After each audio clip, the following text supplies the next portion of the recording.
Nessa aula você vai aprender uma forma alternativa de criar componentes React usando a sintaxe de classes do JavaScript. Todo o código React que vimos no curso até agora foi utilizado a sintaxe mais moderna do React, que usa funções e hooks. Porém, existe uma sintaxe antiga que ainda é usada em projetos antigos. E é importante que você saiba, pelo menos, que ela existe. Mas, de qualquer forma, eu recomendo fortemente que em novos projetos você sempre utilize apenas funções e hooks, por ter uma sintaxe mais simples de escrever, né? E eu acredito que com o passar do tempo, essa sintaxe mais simples ela vai ser a principal e a sintaxe de classes ela vai ser descontinuada.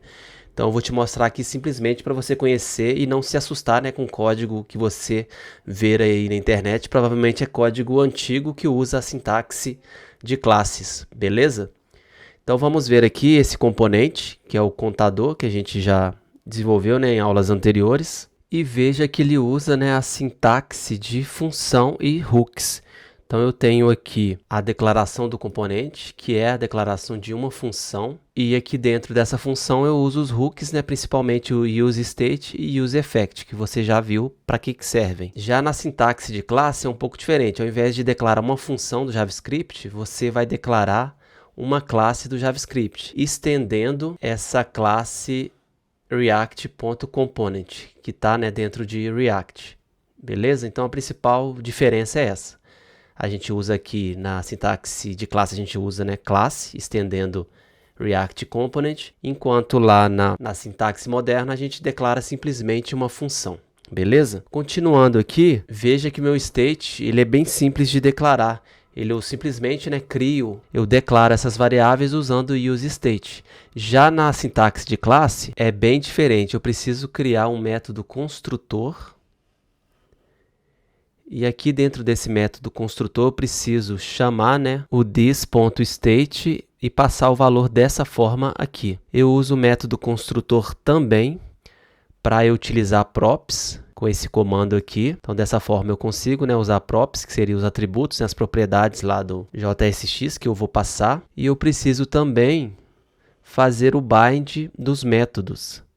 Essa é a parte mais chata da sintaxe antiga e foi o principal motivo, né, da equipe do Facebook pensar em uma nova solução, porque sempre que a gente criava métodos, a gente precisava criar esse bind aqui para que os métodos funcionassem nos nossos eventos. E já na sintaxe nova, né, nada disso é necessário.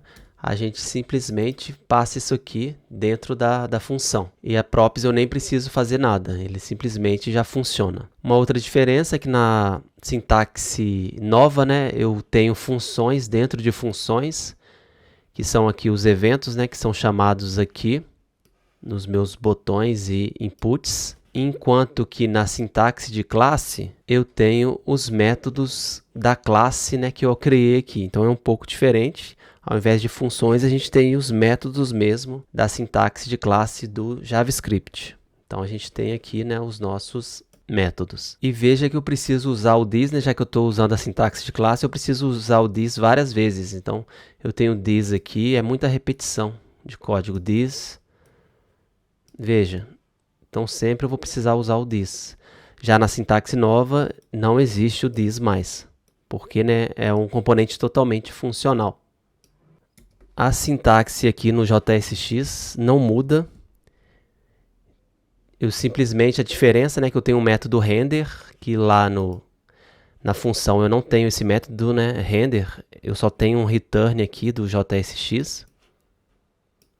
E já na sintaxe antiga eu preciso ter um método render, que ele vai retornar o nosso template JSX. E aqui dentro praticamente nada muda, a não ser essa referência, né, essa necessidade de também aqui dentro, né, eu fazer essa referência ao this. Isso é bem irritante, assim, é bem chato. Por isso que essa nova sintaxe ela fez tanto sucesso, né, assim que foi lançada. Então perceba, né, que dentro dessa sintaxe de classe eu não uso em momento algum os hooks, porque simplesmente não funciona. Então sempre vou estar usando aí o this, né, e chamando os métodos que vêm lá da classe mãe. Até mesmo o use effect que a gente usa, né, a gente usou aqui para logar, por exemplo, cada vez que o componente é atualizado, esse use effect, já que é um hook, ele também não existe na sintaxe antiga. Por isso a gente precisa usar alguns métodos chamados lifecycle methods, né, que está declarado aqui. Então, cada vez que o componente é alterado, né, atualizado, mostra essa mensagem aqui. E tem outros métodos disponíveis aqui também, quando o componente é criado e antes do componente ser destruído. Mas o resultado final, né, eu coloquei aqui os dois componentes aqui. Então tem o componente contador hooks, que ele mostra aqui, normalmente, né, esse log aqui, usando o use effect, né, que chama log aqui. E eu tenho também o contador implementado com class, que funciona normalmente também. E faz o log também, só que com a sintaxe um pouco diferente e até mais verbosa. Ou seja, a gente precisa escrever mais código, né, para fazer a mesma coisa. Então, se a gente comparar a quantidade de linhas aqui, desse componente que usa classe, eu tenho aqui 48 linhas.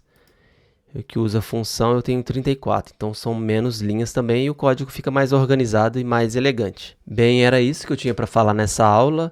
Eu não vou me aprofundar porque eu acho que não é interessante você usar na prática, né, essa sintaxe antiga. Eu gravei essa aula simplesmente para você realmente conhecer e quando ver código antigo você conseguir identificar e ser também capaz, né, de dar manutenção em código antigo. Mas se você for escrever código, assim como a gente, né, usou em todas as aulas do nosso curso, a gente sempre vai e recomendo que você sempre use a sintaxe de componente funcional usando hooks. Beleza? É isso aí, grande abraço, até mais e tchau.